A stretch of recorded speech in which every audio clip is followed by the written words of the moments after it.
Oersted kemarin sudah ya, percobaan Faraday. Nah, ini sekarang percobaan Faraday. Apa sih percobaan Faraday itu? Nah, kita lihat ya. Ibu share screen dulu ya. Oke, ada nggak di ini kalian? Di layar kalian? Sudah, Ibu. Ada nggak anak-anak? Ada Bu. Ada Bu. Ada ya? Ya, oke. Nah, ini Ibu jelaskan dulu. Jadi ini ada ampere meter ya. Ada ampere meter, kemudian di sini ada lilitan kawat ya, ada lilitan kawat. Ada lilitannya cuma satu lilitan. Kemudian ini ada 10 lilitan. Dan kemudian di sini ada 100 lilitan.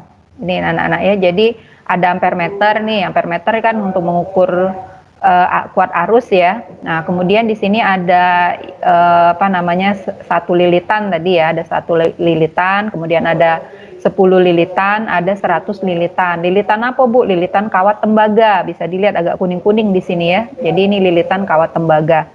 Nah, kita lihat. Nah, itu adalah magnet ya. Yang dipegangnya tadi, Ibu, ini dulu. Nah, ini ya, ini adalah potongan magnet, ada north south, ada utara selatan ya.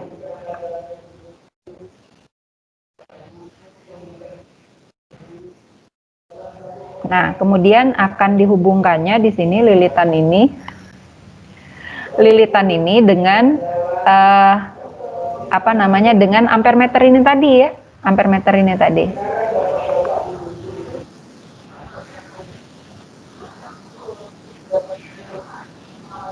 Nah, yang perlu kalian ketahui bahwa di sini tidak ada yang namanya sumber tegangan, anak-anak ya.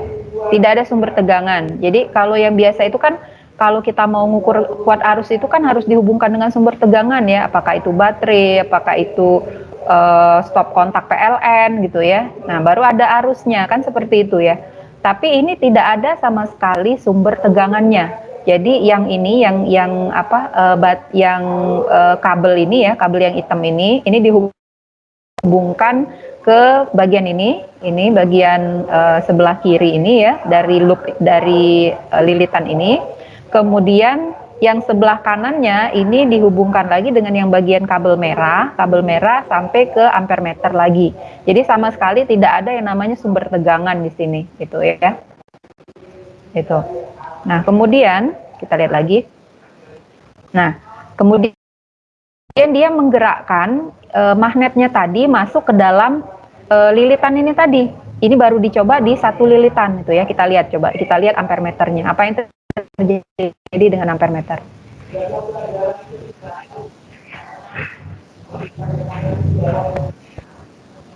Oke, nah jadi jarum ampere meternya bergerak ya, tapi dikit sekali ya, dikit sekali. Jadi kalau kita ngelihatnya tidak teliti itu tidak kelihatan beda ya, tapi ada sedikit sekali gitu ya. Itu. Nah, kemudian digantinya yang satu lilitan tadi dengan 10 lilitan.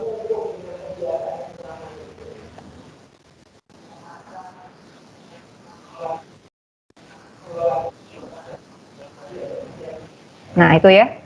Kira-kira gimana yang terjadi? Kira-kira apa yang terjadi dengan jarum ampere meternya ini anak-anak? Kira-kira oke.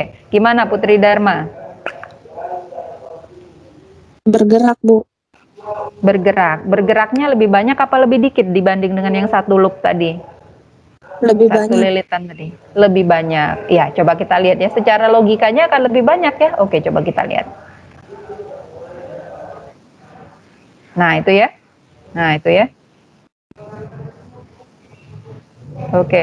Jadi kalau dia gerakannya cepat, jarumnya juga akan bergerak cepat gitu ya. Tapi kalau misalnya dia menggerakkan lambat, jarumnya juga dikit sekali dia apa namanya bergerak itu ya.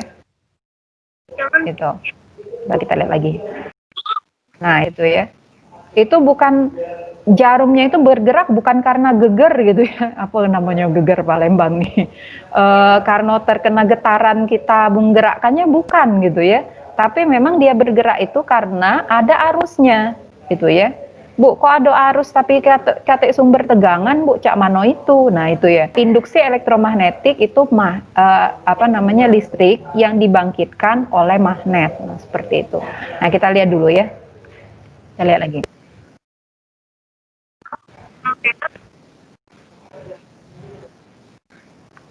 Nah, jadi ketika dia memasukkan jarumnya bergerak ke kanan, ketika dia melepaskan jarumnya akan bergerak ke kiri seperti itu ya.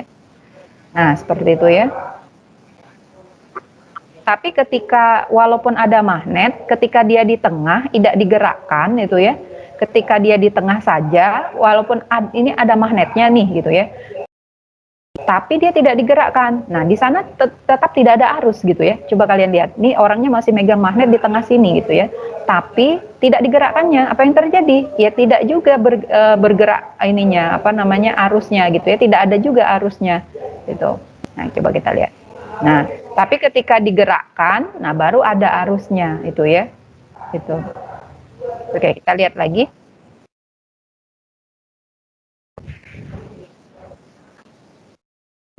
Itu ya, seperti itu.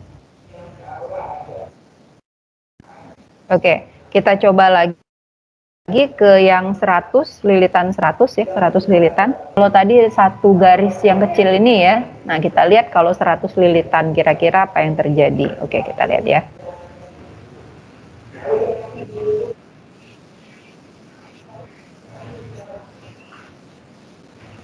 Nah, itu ya. Jadi memang bergeraknya, deflektnya itu ya, itu akan lebih banyak. Coba kita lihat lagi. Nah, itu ya. Oh, bisa sampai sini malah ya. Ini, jadi sudah lompat 1, 2, 3, 3 garis bahkan ya kalau dia bergeraknya cepat gitu ya. Nah, itu ya.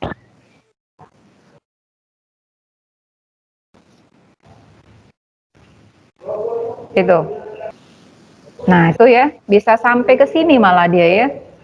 Apa namanya? Arus yang dihasilkannya gitu ya. Artinya arusnya besar kan? Iya, itu ya. Jadi arusnya besar. Persamaannya seperti ini. Jadi arus itu sebanding dengan jumlah lilitan n itu jumlah lilitan ya. Kemudian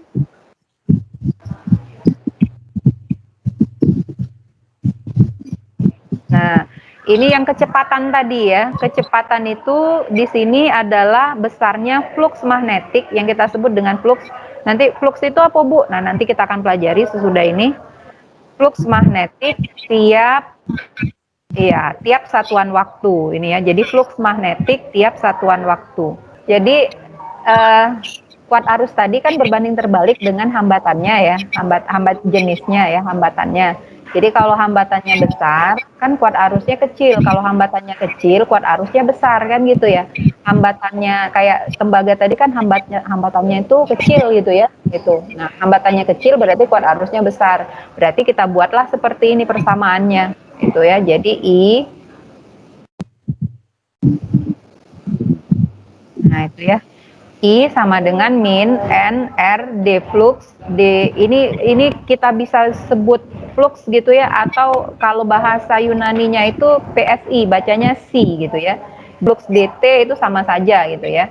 Itu. Nah, tanda min sendiri itu menunjukkan dia melawan arah arusnya, itu melawan arah dari gerakan magnetnya. Nah, makanya ada minnya di sini gitu ya. Oke, nah jadi I sama dengan min N per R D plus DT gitu ya. Nah, kemudian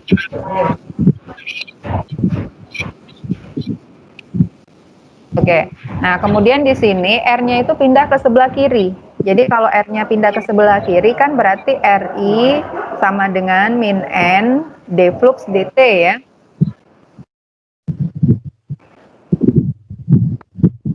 Nah, kita balik ke hukum Ohm.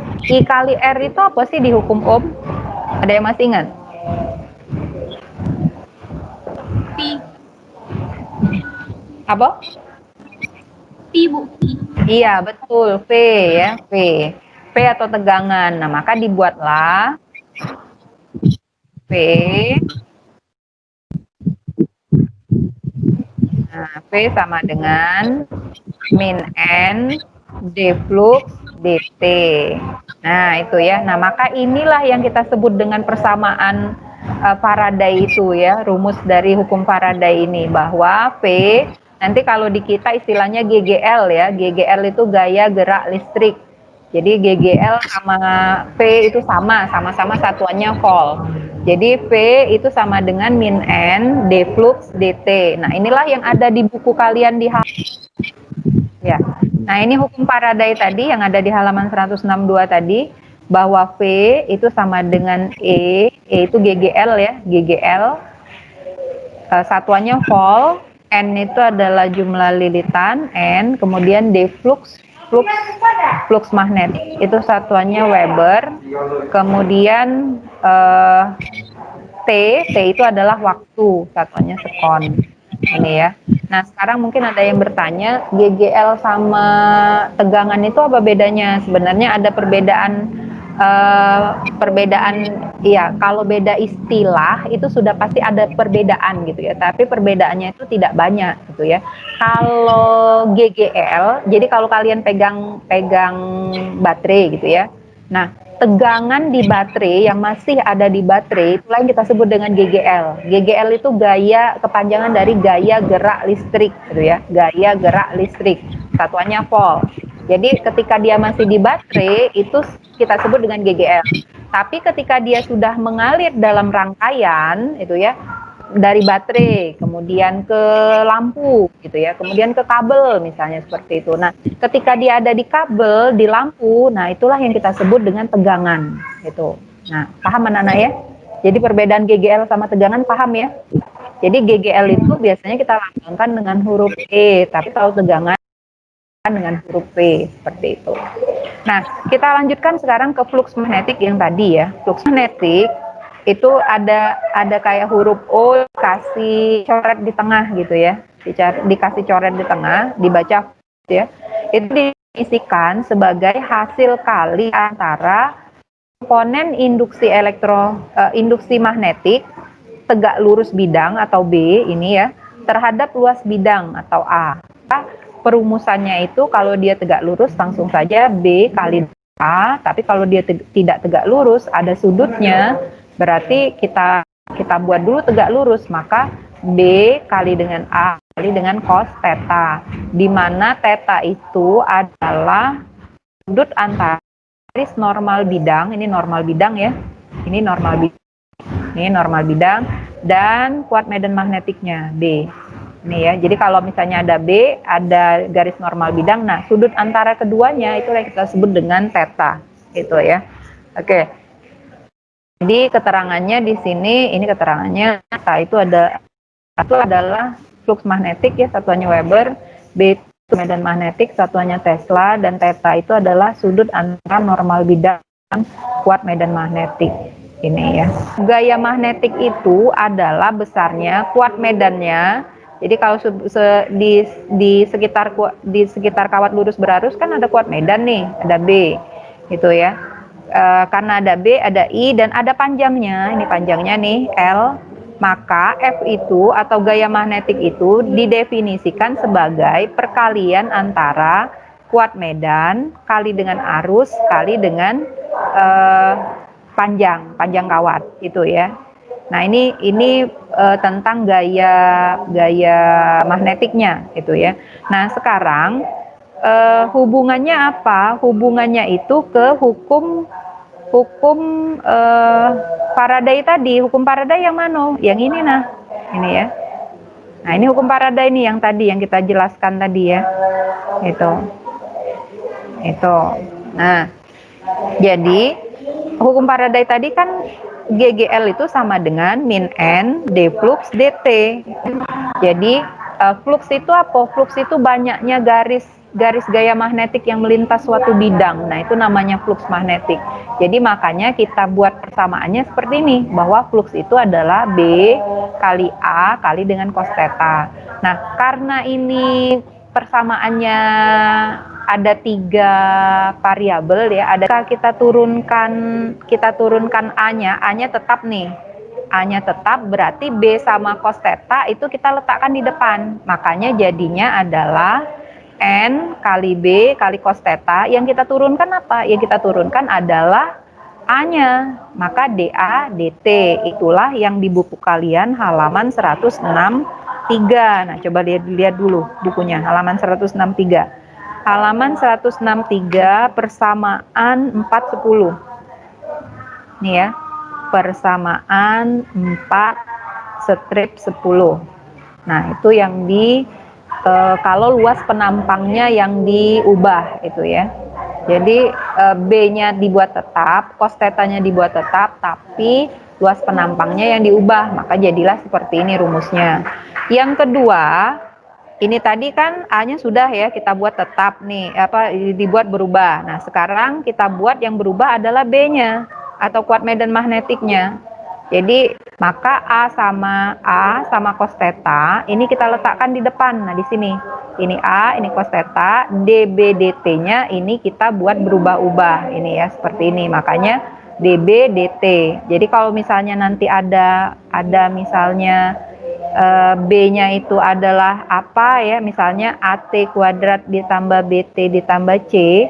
Nah, maka kalau ketemu sama perumusan seperti ini kita itu ya, nanti akan kalian ketemu sama soal yang ada B-nya itu ada persamaan seperti ini. Nah, kalian turunkan seperti ini. Sudah belajar kan turunan seperti itu kan, itu ya. Nah, kemudian kalau sudah A-nya sudah, B-nya sudah. Oh, berarti cos theta-nya yang belum. Berarti kita masukkan di rumus B dengan A-nya itu kita letakkan di depan. Maka min N A B, ini cos theta-nya yang kita turunkan. Maka diturunkan D cos theta dt. Artinya apa? Cos theta-nya ini yang kita turunkan. Ya, kalau tidak ada yang mau ditanyakan lagi, kita selesai dulu hari ini. Kita akhiri pertemuan ini dengan mengucap hamdalah. Alhamdulillah. Ya, Ibu akhiri. Assalamualaikum warahmatullahi wabarakatuh. Waalaikumsalam warahmatullahi wabarakatuh.